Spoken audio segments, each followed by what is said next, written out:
ಇನ್ನು ಮುಂದೆ ಪ್ರತಿದಿನ ವಾರಕ್ಕೊಮ್ಮೆ ಟಾಯ್ಲೆಟ್ ತೊಳೆಯುವಂಥ ಜಂಜಾಟ ಬೇಡ.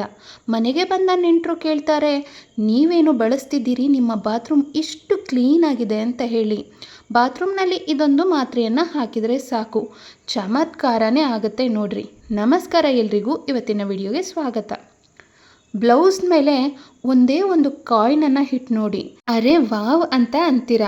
ಕೆಲವೊಮ್ಮೆ ಏನಾಗುತ್ತೆ, ಬ್ಲೌಸು ಲೂಸ್ ಆಗಿರುತ್ತೆ, ಅಂದರೆ ಸಣ್ಣ ಆಗಿಬಿಟ್ವಿ, ಬ್ಲೌಸು ಸಡಲ ಆಗಿದೆ, ಹೇಗಪ್ಪ ಇದನ್ನು ಇನ್ಸ್ಟೆಂಟಾಗಿ ಸ್ಲೀವ್ಸನ್ನು ನಾವು ಸರಿ ಮಾಡ್ಕೊಳ್ಳೋದು ಅಂಥೇಳಿ ಚಿಂತೆ ಬೇಡ.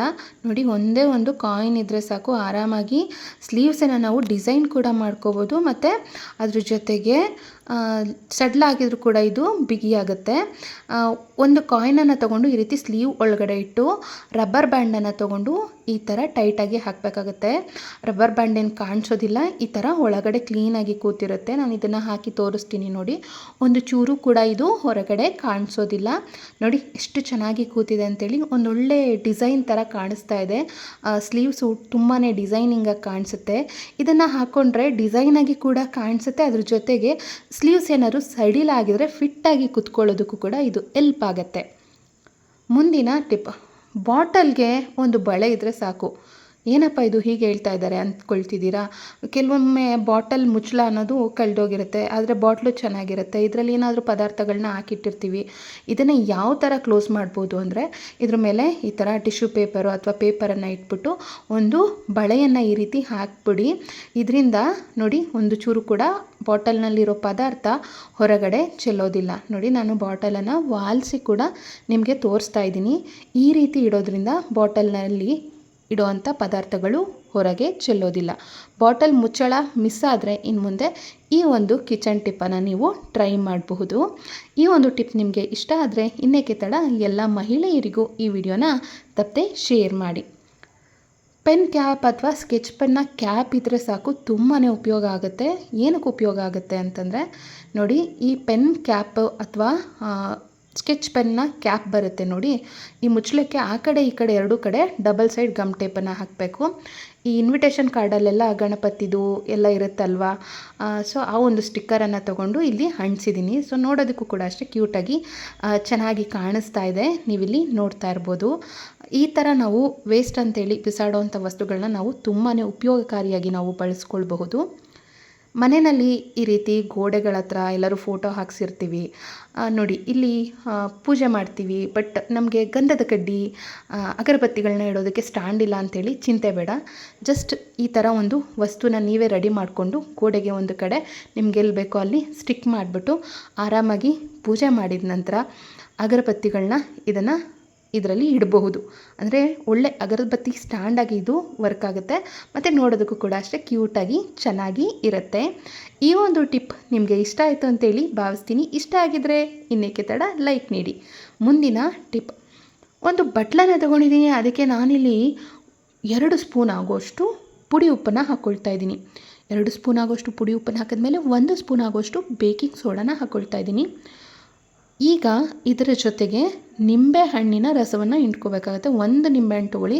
ನಿಂಬೆಹಣ್ಣು ಸ್ವಲ್ಪ ಬಾಡಿದರೂ ಕೂಡ ಆಗುತ್ತೆ ನೋಡಿರಿ.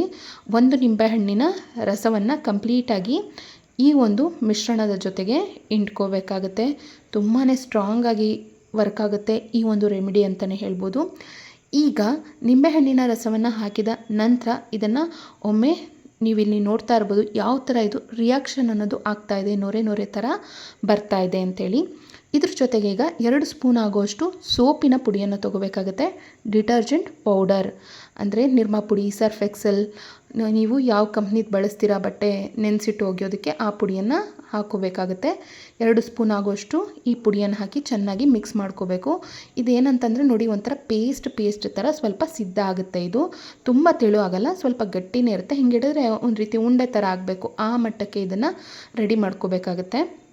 ಇದನ್ನು ಸಿದ್ಧ ಮಾಡ್ಕೊಂಡ್ಮೇಲೆ ಒಂದು ಯಾವುದಾದ್ರೂ ನೀರಿನ ಬಾಟ್ಲು ಅಥವಾ ಜ್ಯೂಸ್ ಬಾಟಲ್ದು ಮುಚ್ಚಳ, ಇಲ್ಲಾಂದರೆ ಈ ಥರ ಕ್ಯಾಪ್ ಇದ್ದರೂ ಔಷಧಿ ಬಾಟ್ಲುಗಳದ್ದು ವೇಸ್ಟ್ ಅಂತೇಳಿ ಬಿಸಾಡ್ತಾ ಇದ್ದೀವಿ ಅಂತ ಇಟ್ಕೊಂಡಿರ್ತೀರಲ್ಲ, ಆ ಥರ ಬಿಸಾಡೋ ಅಂಥ ಕ್ಯಾಪನ್ನು ತೊಗೊಂಡು ಸ್ವಲ್ಪನೇ ಈ ರೀತಿ ಆ ಒಂದು ಸಿದ್ಧ ಮಾಡ್ಕೊಂಡಿರೋಂಥ ನಾವು ಮಿಶ್ರಣವನ್ನು ಮುಚ್ಚಳದಲ್ಲಿ ಹಾಕಿ ಈ ಥರ ಸೆಟ್ ಮಾಡ್ಕೋಬೇಕಾಗತ್ತೆ. ಇದು ಸಾಫ್ಟಾಗಿರುತ್ತೆ. ನಂತರ ಇದನ್ನೇನು ಮಾಡಬೇಕು ಅಂತಂದರೆ, ಇದನ್ನು ಫ್ರೀಝರ್ನಲ್ಲಿ ಅರ್ಧ ಗಂಟೆಗಳ ಕಾಲ ಹಾಗೇ ಇಟ್ಬಿಡಬೇಕು. ಅರ್ಧ ಗಂಟೆ ಇದನ್ನು ಇಡೋಣ. ಅಷ್ಟೊತ್ತಿಗೆ ಏನು ಮಾಡಬೇಕು ಅಂಥೇಳಿ ಈಗ ನೋಡೋಣ ಬನ್ನಿ. ನಾನಿಲ್ಲಿ ಒಂದು ಬೌಲನ್ನು ತೊಗೊಂಡಿದ್ದೀನಿ. ಅದಕ್ಕೆ 1 ಸ್ಪೂನ್ ಆಗುವಷ್ಟು ಪುಡಿ ಉಪ್ಪು, 1 ಸ್ಪೂನ್ ಆಗುವಷ್ಟು ನೋಡಿ ಇಲ್ಲಿ ಬೇಕಿಂಗ್ ಸೋಡಾನ ಹಾಕ್ಕೊಳ್ತಾ ಇದ್ದೀನಿ. ಪುಡಿ ಉಪ್ಪು ಮತ್ತು ಬೇಕಿಂಗ್ ಸೋಡಾ ಅನ್ನೋದು ಕ್ಲೀನಿಂಗ್ ಕೆಲಸಕ್ಕೆ ತುಂಬಾ ಚಮತ್ಕಾರಿಯಾಗಿ ಉಪಯೋಗಕ್ಕೆ ಬರುವಂಥ ವಸ್ತುಗಳಾಗಿರುತ್ತೆ. ಪುಡಿ ಉಪ್ಪು, ಬೇಕಿಂಗ್ ಸೋಡಾ, ನಂತರ ನಿಂಬೆಹಣ್ಣಿನ ರಸ. ನಿಂಬೆಹಣ್ಣಿನ ರಸ ಕೂಡ ಅಷ್ಟೇ ತುಂಬಾ ಸ್ಟ್ರಾಂಗ್ ಆಗಿರುತ್ತೆ. ಕ್ಲೀನಿಂಗ್ ಕೆಲಸಕ್ಕೆ ಇದು ಕೂಡ ಅಷ್ಟೇ ತುಂಬಾ ಉಪಯೋಗಕಾರಿಯಾಗುತ್ತೆ. ನಿಂಬೆಹಣ್ಣಿನ ರಸ, ಬೇಕಿಂಗ್ ಸೋಡಾ, ಪುಡಿ ಉಪ್ಪು ಇಷ್ಟನ್ನು ಹಾಕಿದ ಮೇಲೆ ಇದ್ರ ಜೊತೆಗೆ ಮುಖ್ಯವಾಗಿ ಸಬೀನ ಬರುತ್ತೆ ನೋಡಿ, ಪಾತ್ರೆ ತೊಳೆಯೋದಕ್ಕೆ ಅಂತೇಳಿ ಬಳಸ್ತೀವಲ್ವ, ಈ ಸಬೀನ ಪುಡಿನ ತೊಗೊಂಡು ಇದು 1-2 ಸ್ಪೂನ್ ಆಗುವಷ್ಟು ಈ ಪುಡಿಯನ್ನು ಹಾಕ್ಕೋಬೇಕಾಗುತ್ತೆ. ಈಗ ಇದ್ರ ಜೊತೆಗೆ ಸ್ವಲ್ಪ ಚೂರು ನೀರನ್ನು ಹಾಕಿ ಇದನ್ನು ಮಿಶ್ರಣ ಮಾಡ್ಕೋಬೇಕು. ಒಂದೊಳ್ಳೆ ಲಿಕ್ವಿಡ್ ಅನ್ನೋದು ಸಿದ್ಧ ಆಗಿದೆ ನೋಡಿ. ಇದು ತುಂಬಾ ಸ್ಟ್ರಾಂಗ್ ಆಗಿರುತ್ತೆ. ಕೆಲವರಿಗೆಲ್ಲ ಕೆಮಿಕಲ್ಗಳು ಅದು ಇದು ಎಲ್ಲ ಸೆಟ್ ಆಗಲ್ಲ, ಸಿಕ್ಕಾಪಟ್ಟೆ ಹೆಲ್ತ್ ಇಶ್ಯೂ ಆಗುತ್ತೆ ಅಂಥವ್ರು ಖಂಡಿತ ನೀವು ಈ ಟಿಪ್ಪನ್ನು ಟ್ರೈ ಮಾಡಿ ನೋಡಿ, ತುಂಬಾ ಖುಷಿ ಪಡ್ತೀರಾ. ಇದು ಫ್ರಿಜ್ಜಲ್ಲಿ ಇಟ್ಟಿದ್ನಲ್ಲ, ನೋಡ್ತಾ ಇರ್ಬೋದು ಯಾವ ಥರ ಸಿದ್ಧ ಆಗಿದೆ ಅಂಥೇಳಿ. ದೊಡ್ಡ ಮಾತ್ರೆಗಳು ಬರ್ತಲ್ಲ, ಮಾತ್ರೆ ಥರ ಇದು ಸಿದ್ಧ ಆಗಿದೆ. ಸೊ ತುಂಬಾ ಸ್ಟ್ರಾಂಗ್ ಆಗಿರುತ್ತೆ ಇದು. ಒಂದೊಂದನ್ನೇ ತೊಗೊಂಡು ಏನು ಮಾಡಬೇಕು, ಒಂದು ಡಬ್ಬಿಗೆ ಹಾಕ್ಕೊಳ್ತಾ ಇದ್ದೀನಿ. ಈ ರೀತಿ ಡಬ್ಬಿಗೆ ಹಾಕಿದ್ಮೇಲೆ ಮುಚ್ಚಳನ ಮುಚ್ಚಿಬಿಟ್ಟು ಇದನ್ನು ಕ್ಲೋಸ್ ಮಾಡಿ, ಇದನ್ನು ಯಾವ ಥರ ಸ್ಟೋರ್ ಮಾಡ್ಬೋದು ಅಂತಂದರೆ ಫ್ರೀಝರ್ನಲ್ಲಿ ನೀವು ಇಟ್ಬಿಡಿ. ಒಂದು ಸತಿಗೆ ಒಂದೇ ಸಾಕಾಗುತ್ತೆ, ಒಂದು ವಾರಕ್ಕಿದು ಒಂದೇ ಸಾಕು. ಸೊ ಅಷ್ಟು ಸ್ಟ್ರಾಂಗ್ ಆಗಿರುತ್ತಿದು. ಸೊ ಬಾಕಿ ಇದನ್ನು ಡಬ್ಬಿಗೆ ಹಾಕ್ಬಿಟ್ಟು ಫ್ರೀಝರ್ನಲ್ಲಿ, ಸೊ ಮಕ್ಕಳ ಕೈಗೆ ಯಾರ ಕೈಗೂ ಸಿಗ್ದಾಗೆ ನೋಡಿಕೊಂಡು ಹುಷಾರಾಗಿ ಇದನ್ನು ಫ್ರೀಝರ್ನಲ್ಲಿ ಎತ್ತಿಟ್ಬಿಡಿ. ಇವಾಗ ಇದನ್ನು ಯಾವ ಥರ ಬಳಸೋದು ಅಂತ ನೋಡೋಣ ಬನ್ನಿ. ವಿಡಿಯೋ ಎಲ್ಲೂ ಕೂಡ ಸ್ಕಿಪ್ ಮಾಡೋಕ್ಕೆ ಹೋಗಬೇಡಿ. ಚಾನಲನ್ನು ಸಬ್ಸ್ಕ್ರೈಬ್ ಮಾಡ್ಕೊಳ್ದೆ ನೋಡ್ತಾ ಇರೋರು ಸಬ್ಸ್ಕ್ರೈಬ್ ಮಾಡಿಕೊಂಡು ಸಪೋರ್ಟನ್ನು ಮಾಡಿ. ಟಾಯ್ಲೆಟ್ ತುಂಬಾ ಕ್ಲೀನಾಗಿರಬೇಕು ಅಂತೇಳಿ ಎಲ್ರಿಗೂ ಆಸೆ ಇರುತ್ತೆ. ಮನೆ ಎಷ್ಟು ಕ್ಲೀನಾಗಿ ಇಟ್ಕೊಳ್ತೀವಿ ಅಷ್ಟು ಒಳ್ಳೇದಲ್ವಾ. ಆದರೆ ಕೆಮಿಕಲ್ ಪ್ರಾಡಕ್ಟ್ಸ್ಗಳನ್ನ ಬಳಸಿದ್ರೆ ಸಿಕ್ಕಾಪಟ್ಟೆ ಹೆಲ್ತ್ ಇಶ್ಯೂಸ್ ಆಗೋದು, ಇನ್ಫೆಕ್ಷನ್ನು, ಅಲರ್ಜಿ ಈ ಥರ ಎಲ್ಲ ಆಗುತ್ತೆ. ಅದ್ರ ಬದಲಿಗೆ ನೋಡಿ, ಈ ಒಂದು ಲಿಕ್ವಿಡನ್ನು ಸಿದ್ಧ ಮಾಡ್ಕೊಂಡಿದ್ನಲ್ವ, ಲಿಕ್ವಿಡ್ನ ಟಾಯ್ಲೆಟ್ ಒಳಗಡೆ ಹಾಕ್ತಾಯಿದ್ದೀನಿ. ಹಾಕ್ಬಿಟ್ಟು ಜಸ್ಟ್ ಲೈಟಾಗಿ ಉಜ್ಜಿದ್ರೆ ಸಾಕು, ತುಂಬ ಚೆನ್ನಾಗಿ ಕ್ಲೀನ್ ಆಗಿಬಿಡುತ್ತೆ. ಕೊಳೆ ಕಲೆ ಎಲ್ಲ ಕೂಡ ಹೋಗುತ್ತೆ, ಕ್ಲೀನಾಗಿರುತ್ತೆ ಟಾಯ್ಲೆಟು. ಸೊ ನೋಡ್ತಾ ಇರ್ಬೋದು, ಜಸ್ಟ್ ಬ್ರಷಿಂದ ಲೈಟಾಗಿ ಉಜ್ಜಿಬಿಟ್ಟು ನಂತರ ನೀರನ್ನು ಹಾಕಿ ತೊಳೆದುಬಿಟ್ರೆ ತುಂಬಾ ಶುಭ್ರವಾಗಿ ಟಾಯ್ಲೆಟ್ ಕ್ಲೀನ್ ಆಗುತ್ತೆ. ಸ್ನೇಹಿತರೆ, ನಾನು ಈಗಾಗಲೇ ಸಾಕಷ್ಟು ಟಾಯ್ಲೆಟ್ ಕ್ಲೀನಿಂಗ್ ಟಿಪ್ಗಳನ್ನ, ವಿಡಿಯೋಗಳನ್ನ ಶೇರ್ ಮಾಡಿದ್ದೀನಿ.